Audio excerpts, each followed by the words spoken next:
The whistle of the train cut through the silence of the desert like a scream, pulling Natalie Zimmerman further away from everything she had known. Her forehead pressed against the glass, eyes fixed on the receding Pennsylvania landscape. The life she had once dreamed of, a life filled with promises, love and certainty, now felt like a distant, cruel joke.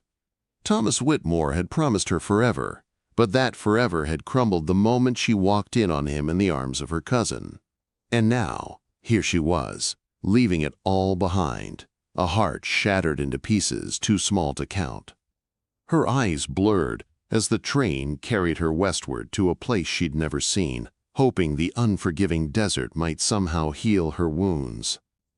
But no matter how fast she traveled, the memories still lingered. How could she ever forget the man who had betrayed her? It was June of 1878, and the Arizona Territory stretched before her like an unwritten page, raw, jagged, and full of unknowns. She had come to this unforgiving place to escape the hurt that had clung to her back like a second skin, to find something that might help her put the pieces of her life back together. But she knew better than to believe she could erase the past, no matter how far she traveled. When Thomas had slipped a ring onto her finger, it had felt like forever was finally within reach. Their future seemed as certain as the stars above. He had kissed her in her parents' parlor, and she had believed every word he whispered. But that belief shattered when she had walked into the library to retrieve a book of poetry, only to find Thomas entwined in her cousin Margaret's arms. The image burned in her mind, a fire she couldn't douse. She had stood there, rooted to the spot, too stunned to speak. They hadn't even tried to hide it. Thomas had stammered, fumbling for excuses, while Margaret cried crocodile tears, her face twisted in fake sorrow. But it was too late for apologies. Natalie had packed her things that very night and left without a second glance, determined to escape the suffocating pity and whispers of those she had once called family. Natalie thought of her Aunt Elena as the train rumbled across the barren land. It was Elena who had written to her months ago, inviting her to Wicksonburg, a town in the heart of the Arizona Territory where she ran a boarding house. Elena had always been the adventurous one, the one who had left everything behind after her husband's death to carve out a life in a place most women from the East would never dare go. She had sent Natalie a train ticket and a simple message: "Come build a new life where no one knows your past." It had been the only lifeline Natalie could grasp, and she had taken it, letting the promise of a fresh start pull her from the remnants of her old life. The train finally pulled into Wicksonburg, and as Natalie stepped off the platform with 2 trunks and a heart full of doubt, the heat hit her like a punch to the gut. It was unlike anything she had known back home. The air here was thick with dust, and the scent of dry earth, heavy and almost suffocating. The town sprawled before her, a mix of adobe buildings and wooden structures that seemed as fragile as the future she hoped to build. Mountains rose in the distance, purple against the sky, as though standing guard over this rough, untamed land. "Natalie!"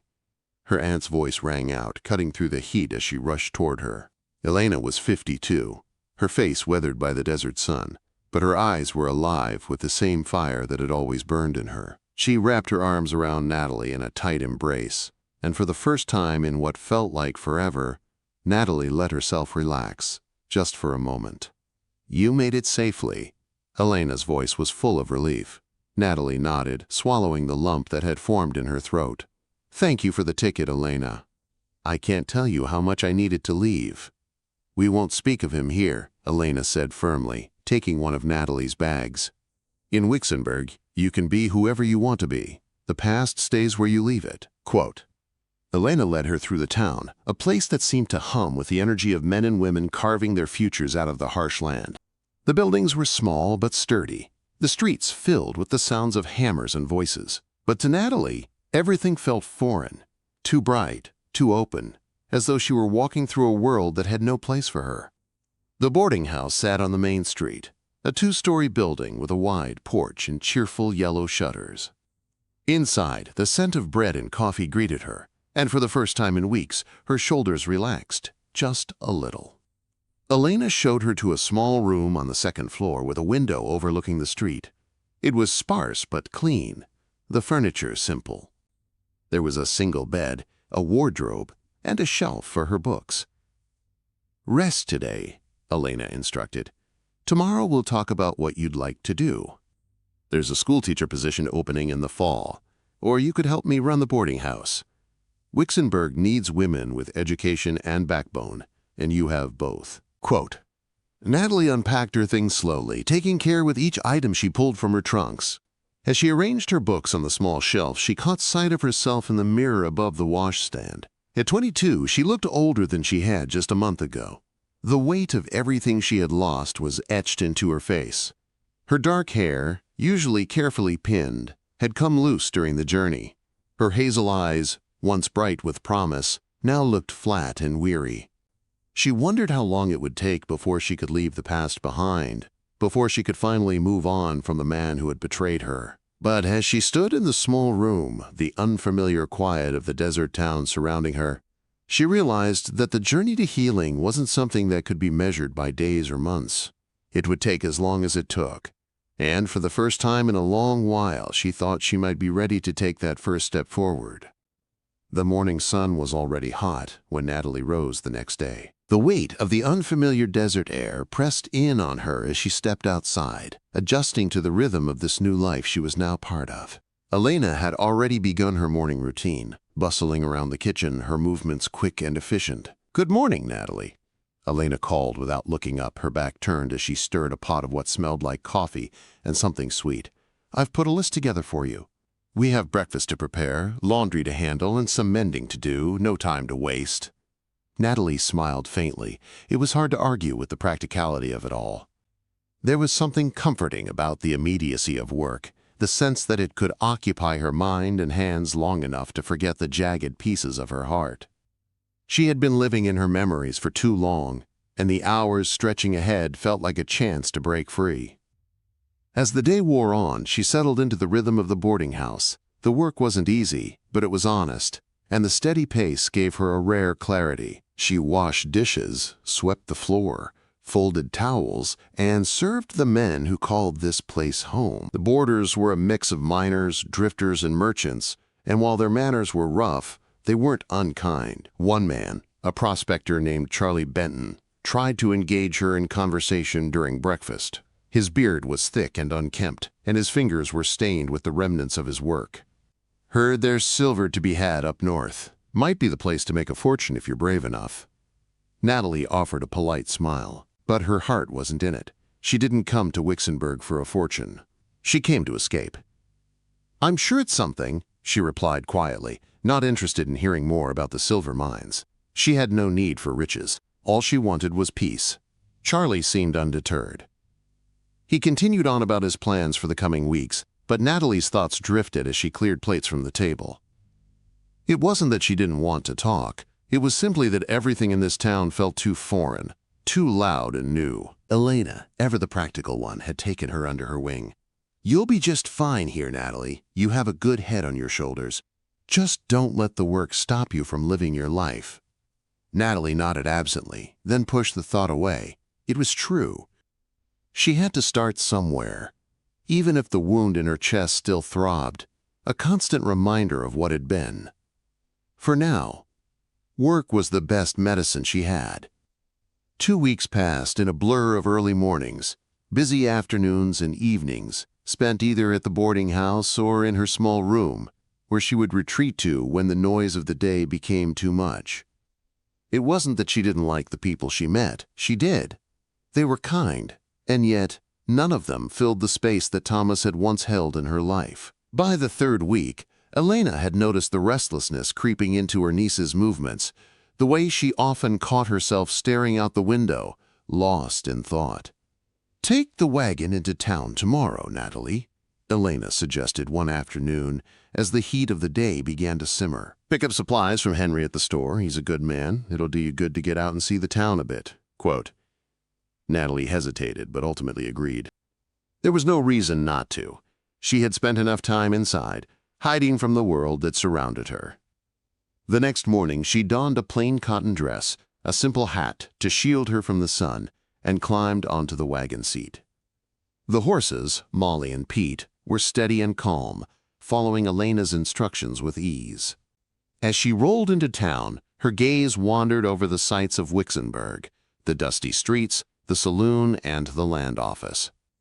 It was a small town, but the people were real, working to survive and carve out a future in this rugged land. The general store was busy when she arrived.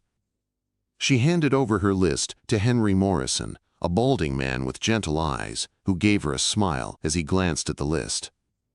"This will take me about 20 minutes, Miss Zimmerman," he said. "You can sit on the porch if you'd like. It's cooler there." Natalie nodded, grateful for the chance to sit in the shade. The small porch was quiet, the sounds of the town humming faintly in the background. She watched men pass by on horseback, each one with purpose, their hats pulled low against the sun. It was so different from the city streets she had left behind. Here there was no rush, no hurry. Everyone seemed to know their place in the world, whether they liked it or not. Her gaze shifted across the street, and it was then that she saw him, the man who had unknowingly been occupying her thoughts since her arrival. He was tall, with sun-darkened skin and hair the color of wheat. She recognized him immediately from the brief encounter at the store weeks earlier. Keller Zayn. His movements were confident as he loaded supplies into his saddlebags. He was a rancher, she knew that much, and the weight of his presence felt like it filled the entire street. He was rugged, a man who worked the land with his hands, and who had the look of someone who never complained about the weight of his own burdens. As if sensing her gaze, Keller turned, his blue eyes meeting hers across the distance. There was a brief moment, an unspoken connection in the air. Then, with a polite nod, he turned and walked away, disappearing down the street and out of sight. Natalie tried to shake the thought of him. She had come west to escape a man, not to find another one to think about. But there was something about Keller Zayn, something about the way he carried himself, that lingered in her mind. When Henry returned with the supplies, Natalie quickly loaded the wagon, trying to focus on the task at hand. But Keller's image wouldn't leave her mind. She pushed it away, convincing herself it meant nothing. He was just another man, after all. Another man who could never be like the one who had shattered her heart. The next few days passed in a haze of routine, serving meals, cleaning, working with Elena to keep the boarding house running smoothly. But at night, when the house was quiet and the world outside lay still, Keller Zayn was never far from her thoughts. She knew it was foolish. She had no business thinking about a man again. But the way he had looked at her, the way his presence had settled in her chest like a quiet storm, she couldn't help but wonder what it would be like to know him. Charlie Benton's words echoed in her mind. Keller Zayn, good man, honest as they come. Maybe Charlie was right, but Natalie wasn't ready to find out. Not yet. The heat of the summer months stretched on, and with it, Natalie settled more and more into the routine of life in Wixenberg. The boarding house, with its mixture of miners and travelers, became her world. She helped Elena with breakfast and dinner, washed the linens, and spent long afternoons mending clothes or folding towels. The work was endless but simple. It was the kind of work that left little room for thinking, and that was exactly what Natalie needed. But as the days turned into weeks, the silence in her mind began to feel like a quiet storm, always there, but just out of reach. The memories of Thomas, the look on his face when he tried to explain himself, Margaret's tears, the humiliation of it all, still stung. One morning, as Natalie finished hanging fresh sheets on the clothesline, she heard the sound of horses approaching. Her heart skipped a beat before she could stop it, and she tried to brush the thought of Keller from her mind. It was just a coincidence. He was probably headed to the store or the saloon, as he had the last time she'd seen him. But when the wagon pulled to a stop near the back of the boarding house, her breath caught in her chest. It was Keller. His broad frame was perched atop a large, chestnut-colored horse. He was alone this time, his usual air of quiet purpose filling the space around him. He seemed even taller than she remembered, though it had only been a few weeks. The sun caught the edges of his hair, making it gleam like gold, and his eyes were as blue as ever. But there was something else about him today, a certain gravity in his presence. He was here for something more than just passing through. Natalie's first instinct was to retreat, to vanish into the house and bury herself in something that would occupy her thoughts. But before she could move, Elena appeared from the kitchen, wiping her hands on her apron. Keller, Elena called, her voice warm. What brings you here today? Keller's smile was small but genuine. Came by to check on Miguel. Thought I'd stop in and say thank you for all the help you've given him. He glanced over at Natalie, his blue eyes catching hers, just for a second. Is Natalie around? Natalie froze, caught in the quiet tension of the moment. She knew she should offer a polite greeting, but her feet felt like they were made of stone. After a moment, Elena turned toward her. Come on out, Natalie. Keller's here to thank you too. Natalie's stomach did a slow, awkward flip, but she forced her legs to move. As she walked over, Keller's gaze lingered on her for just a heartbeat too long, and something tightened inside her chest.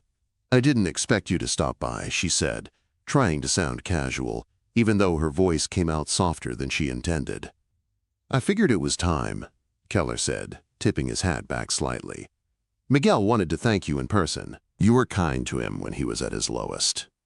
Miguel. The name brought back the memory of that day in the post office, when Keller had seemed so worried, so raw with emotion. There had been no pretense, no walls up. Just the care and worry of a man who genuinely cared about the people around him. He's doing much better, Keller continued, his voice steady, getting stronger every day. I'm glad to hear it, Natalie said, nodding, her gaze sliding away from Keller's to the dirt under her boots. Elena, ever the sharp observer, didn't miss the slight tension in the air between them. She quickly turned to Keller, her eyes bright with something unspoken. Why don't you come in for a cup of coffee? It's been a long while since you sat down to a proper meal. Keller hesitated, then glanced back at Natalie. I don't want to intrude. Just wanted to make sure Miguel's doing well, but I'd be happy to sit for a spell if you insist. Well, I do insist, Elena replied with a wink. It's not every day we have a guest like you. Quote, Keller's smile widened slightly, and Natalie could feel the pull of his attention like a steady current, drawing her in. But she had promised herself she wouldn't let any man do that to her again. She couldn't risk it. Maybe I'll just get some work done inside, Natalie said quickly, excusing herself before Elena could protest. She didn't want to explain herself. Didn't want to talk about why the idea of sitting with Keller made her heart race. So she turned and retreated into the house, hoping she could bury the thoughts of him before they got any deeper. But as the day stretched on, she found it harder and harder to escape the pull of Keller Zayn. The next few days were filled with the usual tasks, cooking, cleaning, mending, but in the back of her mind, Natalie couldn't shake the feeling that something had changed. The encounter with Keller had unsettled her in a way she didn't fully understand. His quiet kindness, his presence, it all seemed to linger in the air long after he'd left. She tried to focus on the work, bury herself in it, the way she had since arriving in Wixenberg. But each time she glanced out the window, she found her gaze drifting to the empty road outside, as if waiting for Keller to return. It was late in the afternoon when she decided to go into town. There was a small list of things Elena needed from the general store, and Natalie knew she should get them. Maybe, just maybe, it would help clear her head. The town was quieter than usual, and as she walked past the saloon, she heard laughter and the sounds of clinking glasses. But her focus was elsewhere. She didn't need to think about what had happened earlier. She didn't need to wonder if she had imagined the flicker of interest in Keller's eyes. She certainly didn't need to wonder why, every time she thought of him, her chest felt tight. At the store, she handed over her list to Henry Morrison and found a quiet spot to sit on the porch. The sun was beginning to dip below the horizon, casting the town in golden light. As she watched the last of the workers head home for the night, a familiar sound caught her attention. Hoofbeats. Before she could even look up, Keller appeared, his horse moving slowly down the street. He waved as he passed by, and though Natalie had told herself not to, she found herself staring at him. He didn't stop, but there was something in the way he looked at her. A small shift inside her made her wonder if she was finally beginning to see what Elena had known all along, what the entire town seemed to see. Keller Zayn was a man worth knowing. But she wasn't ready, not yet. The days grew longer, the Arizona heat pressing down on everything with an unforgiving force. Natalie had learned to brace herself against the sun. to accept the dry, biting winds that swept through the streets of Wixenberg, stirring up dust that clung to her skin. But the desert air had its own rhythm, its own pulse, and there were moments when she found herself lulled by it. In those rare moments, the ache in her chest softened just enough for her to breathe deeply. Still, there was a nagging emptiness that refused to let go of her. Her life in Wixenberg was quiet, and while she had made a place for herself in the boarding house, the town, and even in the rhythm of daily chores, the pieces of her heart were still scattered, far away. She had come to this place to escape heartbreak, to escape the man who had torn her life apart. But every time her mind wandered, it was Keller Zayn who replaced Thomas in her thoughts. It had been nearly a month since Keller had come by the boarding house to thank her, and since then, their paths had crossed only a handful of times. She'd seen him a few more times at the general store, always busy with his ranch work, always polite but distant. She hadn't expected anything more, and yet, the presence of his blue eyes lingered like a shadow, no matter how much she tried to push it away. She had spent so much of her life guarding her heart, keeping it behind walls she had built stone by stone, year after year. But Keller seemed to be the kind of man who wasn't deterred by walls, who didn't seem to understand that some things were better left untouched. The town was preparing for the Harvest Festival, and with it came the usual busyness. Women from the community were organizing the event, and although Natalie had refused to be part of it initially, she found herself volunteering to help with the baking competition after a conversation with Catherine Miller, one of the younger women in town. Catherine had mentioned her brother needed assistance with the event, and before Natalie could stop herself, she had offered her help. It wasn't that she cared about pie contests or ribbons, it was simply that she was tired of the stillness, tired of being a spectator in her own life. She had become part of the community. Slowly but surely, Elena had been right. There was a life here waiting for her, even if it wasn't the one she had planned. And as much as she fought it, it was becoming clearer that this life didn't have to include Thomas. But it didn't have to include Keller, either. Not yet. A few days later, as Natalie was helping Elena prepare the house for the influx of festival-goers, she overheard a conversation that made her freeze in her tracks. Charlie Benton, the prospector who had become a frequent guest at the boarding house, was talking about Keller at the dinner table. "Good man, that Keller," Charlie said, spearing a piece of meat with his fork. "Works hard, never asks for handouts, but that ranch of his is a mess. Always in debt, but he'll be fine. Just needs a good strike of luck is all." Natalie's stomach churned. It wasn't the first time she'd heard about Keller's financial struggles, but hearing it in such blunt terms made it all feel so real. A rancher with debts, struggling to stay afloat.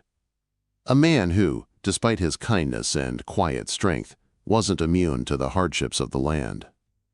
As she served dinner, her mind wandered back to the day she had seen him at the post office, when he had been so worried about Miguel's injury, so desperate to do what he could to save his ranch hand. She couldn't deny it anymore. Keller's vulnerability had somehow worked its way into her heart, but vulnerability was dangerous. She had learned that lesson the hard way. The night of the festival arrived, and the town hall was filled with the sounds of laughter, music, and the sweet scent of pies baking in the air. Natalie had spent the day helping James Miller organize the event, setting up tables and arranging the judging panel for the baking competition. It was good work, work that kept her busy, and she felt a strange sense of satisfaction in being part of something bigger than herself. As the evening wore on, Natalie found herself drifting between conversations, laughing at the silly banter and stories of the townspeople. She had never been part of anything like this back home, where formality and pretense had been the norm. Here, the laughter was real, the friendships unspoken but deeply felt. It was a community built on sweat and struggle, but also on kindness and shared purpose. And then, as if drawn by some invisible thread, her gaze found Keller across the room. He was standing near the refreshment table, talking with a few of the men who had helped set up the event. He looked relaxed, his dark shirt rolled up at the sleeves to reveal strong forearms. His hair was slightly tousled, as if he had just returned from a long ride. But there was a softness to his features that night, a quiet confidence, as though he had found his place in this world, even if the ranch was struggling. It was only when his eyes met hers that the tension in her chest returned, tighter this time, as though the space between them was no longer just physical. She looked away quickly, pretending to be absorbed in a conversation with Catherine, but she could feel Keller's gaze on her, and it sent a shiver down her spine. As the evening stretched on, the music began to play again, and the sound of people dancing filled the room.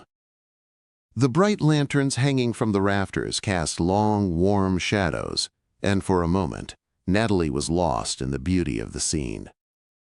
She didn't notice Keller's approach until he was standing in front of her, hat in hand. "Miss Zimmerman," he said, his voice low, carrying the weight of something unspoken, "would you do me the honor of a dance?" Natalie froze. She had been prepared for many things that evening, but not this. Not the request she had been secretly hoping for, and also dreading. She hesitated, her heart pounding in her chest. The last time she had danced was with Thomas, in a ballroom filled with soft music and soft promises. But this wasn't that. This wasn't Thomas. She looked into Keller's eyes and saw no pretense, no expectation, only a quiet sincerity that took her by surprise. She stopped herself, took a breath, and finally nodded. "Yes, I'll dance." His smile was small but genuine, and he extended his hand. "Thank you, Miss Zimmerman." As they moved toward the center of the room, Natalie could feel the heat of the crowd around them, but in that moment there was only Keller, his presence steady and strong, his hand warm around hers. For the first time in weeks, she let herself be lost in the music, in the movement of the dance. She didn't think about the past or the future. She didn't think about what this could mean. She simply allowed herself to be. As the music played on, Keller's steps were smooth and sure, and Natalie found herself, if only for a brief moment, remembering what it felt like to trust a man again. And as the song ended, Keller gently pulled her to a stop, his gaze holding hers. There was a softness to his expression, a quiet kind of understanding, as though he knew exactly what this moment meant. "Thank you," she whispered. "No," Keller said, his voice low, but with an edge of something more. "Thank you for trusting me." For the first time since arriving in Wixenberg, Natalie realized that maybe, just maybe, she could learn to trust again, but she wasn't ready to admit that yet. Not to him, not to herself. The days following the Harvest Festival were marked by a quiet kind of tension. The air in Wixenberg felt heavier, as though something was shifting just beneath the surface. And Natalie could feel it in the way her thoughts continually returned to Keller. Despite her best efforts to push him out of her mind, his presence lingered, his blue eyes, his quiet strength, the way he had danced with her. Every detail replayed itself in her head, over and over. She had come to the West to escape a man who had broken her heart, and yet, in the space of a few months, she had allowed another man to chip away at the walls she had so carefully built around herself. It was only natural, she told herself. She was simply adjusting to her new life. She had to. There was no going back. But as much as she tried to convince herself that this was all just a fleeting distraction, there was a part of her that couldn't ignore the way Keller's kindness had seeped into her heart. She had watched him at the festival, seen the way he interacted with the townspeople, the respect they had for him, the easy way he moved through the crowd. He wasn't just the rugged cowboy she had initially thought him to be. There was more to Keller than that. Much more. The following week, Elena sent her to the post office to send a few letters and check for any incoming mail. It wasn't far from the boarding house, just a short walk down the main street, but it was enough to break up the monotony of daily life. As Natalie made her way toward the post office, the weight of her thoughts pulled her down, like the heat of the desert sun bearing down on her. She tried not to think of Keller, but it was useless. His image filled her mind every time she allowed herself a moment of peace. When she reached the post office, the door opened with a soft jingle, and the coolness inside was a welcome relief from the blistering heat outside. She handed her letters to Albert Fisk, the clerk, and turned to wait as he sorted through the mail. But as she glanced toward the doorway, she froze. Keller Zayn walked in, his brow furrowed, his face tense. It wasn't like the relaxed, easygoing man she had seen at the festival. This time, there was something urgent in his step. His eyes darted quickly to her. and for a moment it felt as though the world around them slowed. "Miss Zimmerman," Keller said, his voice low but filled with something Natalie couldn't quite place. "I need to send a telegram. It's urgent." The clerk, Albert, quickly gestured to the counter. "What's the message, Mr. Zayn?" Keller was already pulling out a piece of paper, his hand shaking slightly as he wrote. Natalie's heart twisted as she realized how much stress he was under. She had never seen him like this before. "I need to send for Dr. Hartwell in Phoenix," Keller said, his voice tight. "Miguel's been hurt. It's bad. He's lost use of his leg, and our doctor says he can't help him anymore. Dr. Hartwell, I need him to come. I'll pay whatever it takes. Just make sure he gets here." The words were rushed, clipped, as though Keller were fighting to keep his composure. "I'll send it right away," Albert said, taking the message from Keller's hand. Keller nodded, his jaw tight, and then turned to leave. As he passed by Natalie, he stopped for a moment, his eyes meeting hers with an intensity that made her stomach flutter. There was something raw in the way he looked at her, like a man desperate for something he couldn't quite explain. "Thank you," Keller said quietly, his voice soft but sincere. "For your prayers. They mean a lot to me." Before Natalie could respond, he was gone, striding out of the post office with a heavy heart, his mind clearly focused on the task ahead. The next few days were a blur of worry and uncertainty. Word spread through the town that Keller's ranch hand, Miguel, had been severely injured. People murmured about it at the general store, and even the miners seemed to feel the weight of the news. No one could deny how important Miguel was to Keller. He had worked for the Zayn family for years, and losing him could mean disaster for Keller and his ranch. Natalie couldn't stop thinking about it. She had always known that Keller was a man of integrity, but seeing him so vulnerable, so desperately seeking help for Miguel, made her heart ache in ways she hadn't expected. It wasn't long before word came that Dr. Hartwell had arrived from Phoenix and would perform the surgery to save Miguel's leg. The town breathed a collective sigh of relief, but the worry still hung in the air, like the dust that never quite settled. That night, after dinner, as Natalie helped clear the table, Elena spoke quietly. "Keller's been through a lot these past few days. He's barely slept, and I've heard he's out at the ranch, trying to keep things running. I imagine he could use a little peace." Natalie nodded, but there was a knot in her chest that wouldn't loosen. Peace. What did that even look like for someone like Keller Zayn? "I'm not asking you to do anything, Natalie," Elena said, sensing her niece's hesitance. "But you've seen what kind of man Keller is.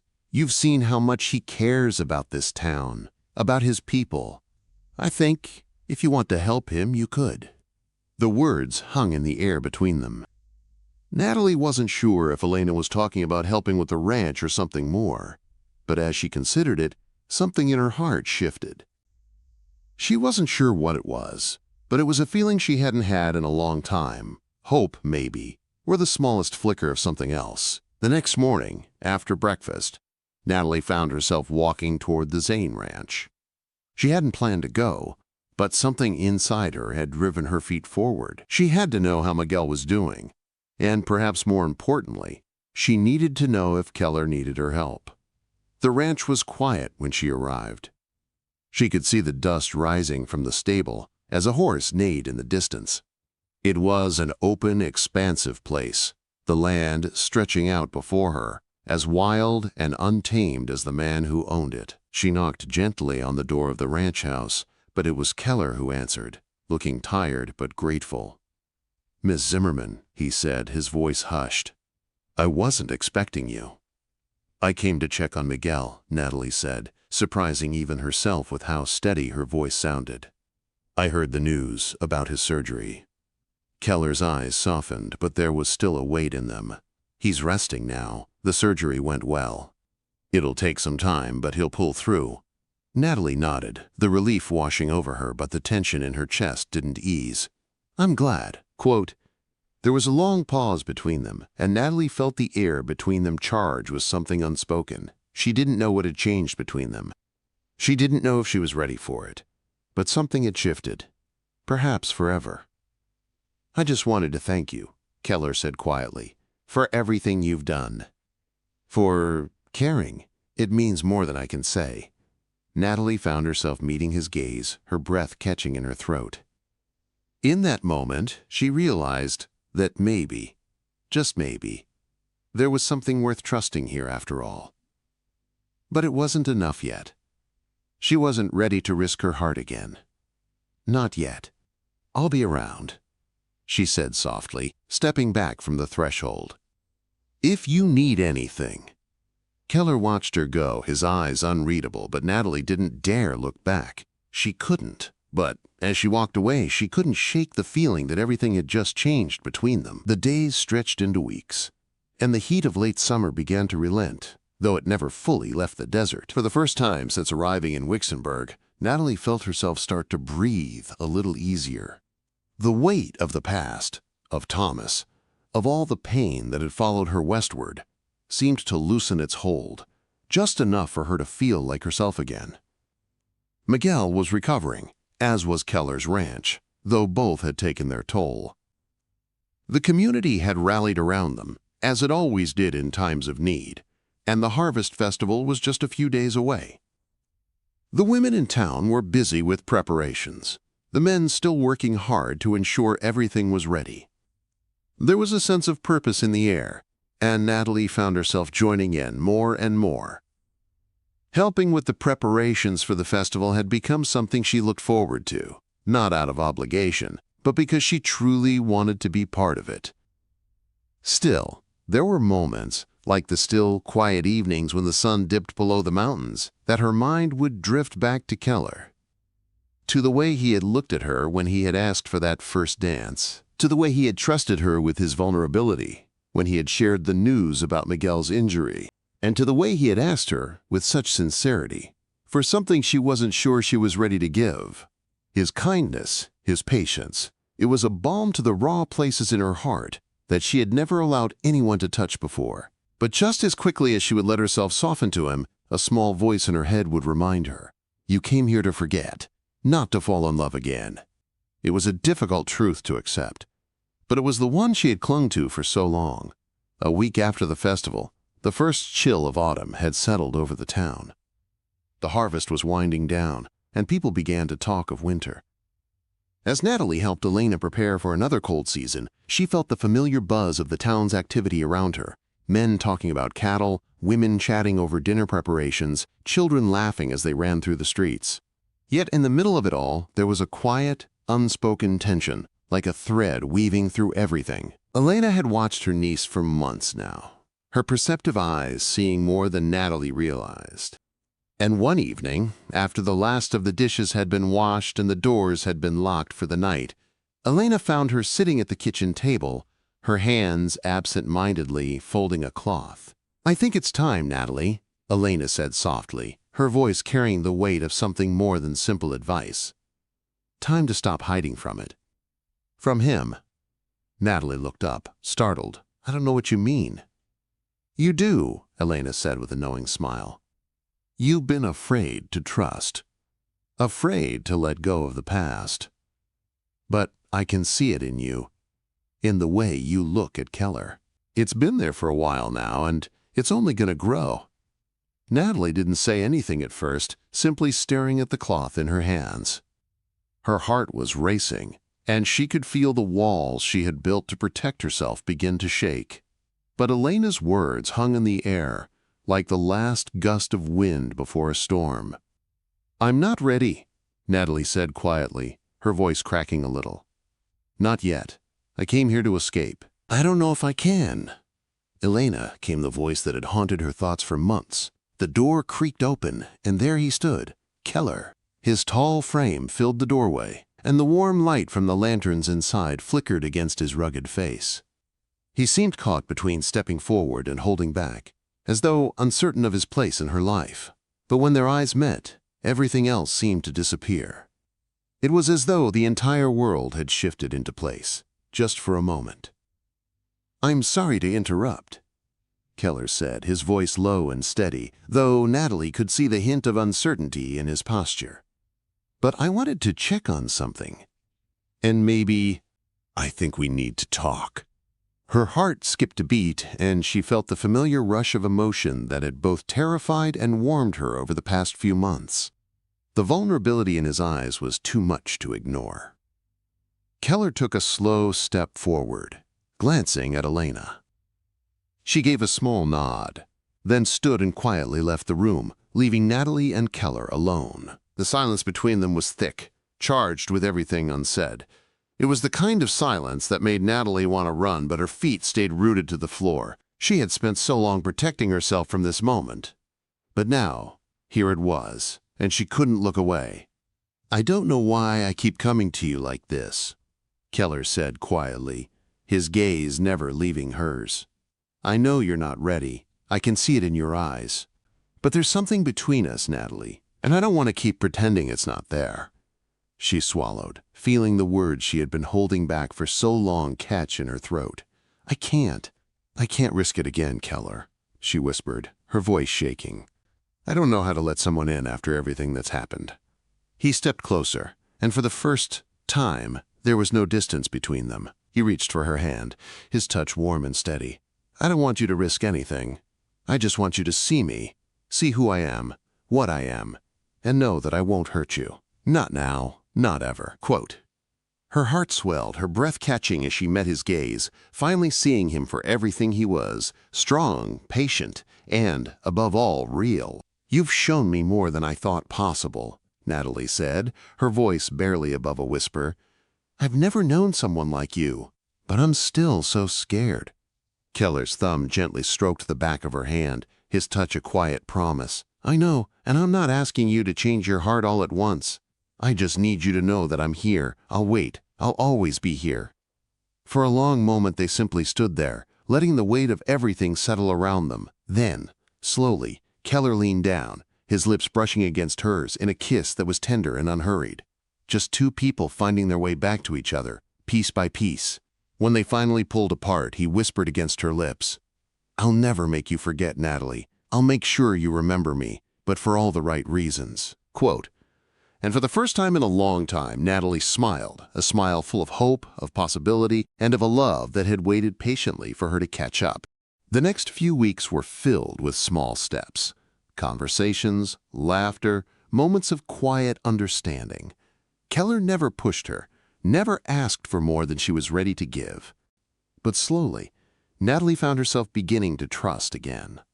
And as the seasons changed, as the ranch grew stronger, and Miguel continued to heal, Natalie realized that her life had transformed in ways she had never expected. She had come west to forget a man, but Keller Zayn had made sure she would remember him forever, for all the right reasons.